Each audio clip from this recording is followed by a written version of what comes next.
From CBS News Bay Area, this is the Afternoon Edition. And right now in the Afternoon Edition, it is the start of a busy holiday weekend, but will the recent avalanches in the Sierra have an impact on vacation plans? Good afternoon, I'm Ryan Yamamoto. All eyes on the Sierra as people head up for the holiday weekend on the heels of not one, but two avalanches in as many days. Here's a live look at the conditions along Interstate 80 at Donner Lake. Things look pretty clear at the moment, not too bad. And while CHP has lifted those chain controls along I-80 headed to the Sierra, but they are also reminding drivers to be prepared and have emergency supplies in their car before heading up for the weekend. And once you're up there, the concerns around avalanches are still very high after a second one at the Palisades Tahoe yesterday afternoon. This one happened near Wolverine Bowl on the Alpine Meadows side of the mountain.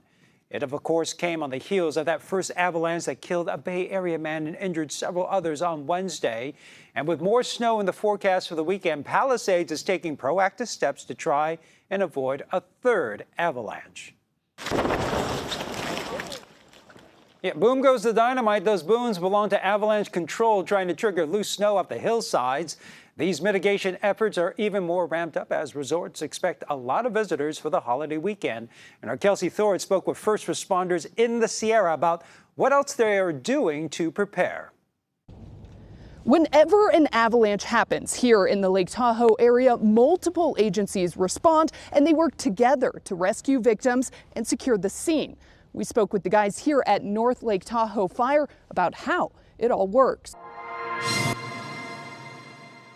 This is a backpack that you should carry in backcountry at least minimum. It carries a shovel and a probe as well.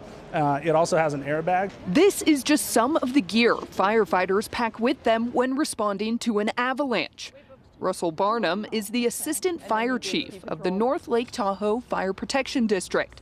He says most all firefighters in the area are trained in avalanche rescue. So we have a lot of different ways to get back to the patient. A lot of the times we'll use snowshoes. It all depends. Overall, Barnum says avalanches are rare, and when they do happen, they usually occur in the backcountry, not at a ski resort. The ski patrols do a lot to mitigate avalanche danger.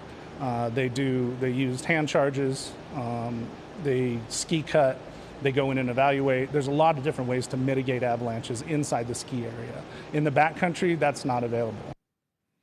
And we have more information if you do plan to ski Tahoe this weekend on our website at KPIX.com. Back here in the Bay, another chilly start to the day. Let's check in with your first alert forecast with meteorologist Jessica Burtz as we take a live look outside back at the city. Well, we made it to the weekend and temperatures are sitting in the 50s as we head into our Friday afternoon forecast. The winds are a lot lighter compared to yesterday, and as we take our eyes to the skies, it's just a partly cloudy day for us.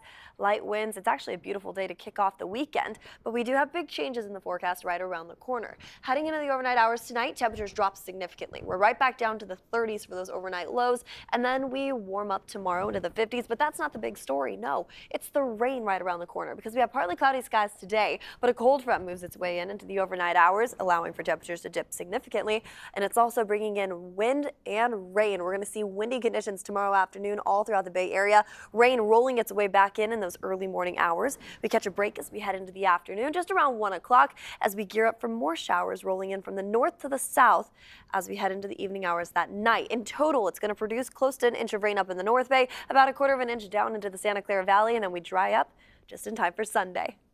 Well, we got new details in that BART train derailment on New Year's Day. It was revealed at last night's board meeting that the section of track where the train had came off had recently been replaced, which officials say likely helped minimize the damage. They say a network failure outside of Orinda on the day in question meant BART could not remotely control the interlocking, so a BART operator had to manually align the route. But it didn't go as planned, sending two cars off the tracks. And lots of changes are coming to BART, starting with how much it will cost commuters to pay to park at their station. BART is increasing the price to park at Glen Park, Millbrae, and West Oakland. You can see the daily races on your screen with people parking at Millbrae seeing the biggest increase. And while Bayfair, the Coliseum, Hayward, Richmond, and Warm Springs all seeing prices of parking drop by at least $2, with all the reserved and monthly passes at those sites dropping by more than $20. At the same time, BART is expanding its new gates to try and reduce fare invasion or evasion to the 8 stations you see on this map. Sean Chitness is at the Montgomery station talking with riders about those changes. BART says it's ready to expand the new gate to many more locations. They started testing it late last year in West Oakland. If you take a look over here, you'll see what the classic look is, and this is what you have seen at most BART stations for quite some time. Well, the new gate is going to be more than 7 feet tall. So if you think about the fact that I am 6 feet tall, that's another foot above me. Just one way they hope to try and prevent more people from being able to jump over and skip paying the fare. So take a look at a map that shows you all of the different locations that will be receiving gates in the months ahead. That includes stations in Richmond, Antioch, SFO, and Oakland's Fruitvale station. Here in the city, there are 4 stops, including Montgomery, Powell, Civic Center, and the 24th Street station. BART says this won't be able to stop all fare evasion, but the new gates will help to stop most of it. The difference will be a drop in maintenance costs for the agency while keeping stations cleaner and increasing revenue. Riders have shared here in San Francisco that they've seen people sneak through the gates many times, getting very close to the point that it's uncomfortable just so they can avoid paying the fare. I think it's important. I think we can rely on public safety to do their part, but I understand that they're burdened with a lot of things in our community that they have to deal with.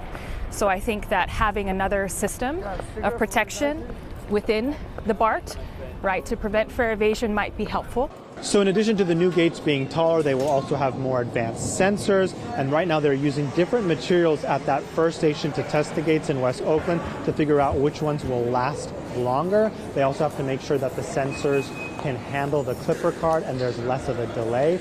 But once they are ready to go, we will see those gates arriving at these new stations that have been listed in May or June. And then ultimately they want to have more than 700 plus gates throughout the system by the end of 2025. And there's an incentive to keep that plan, $300 million in state and regional subsidies if BART is able to meet it.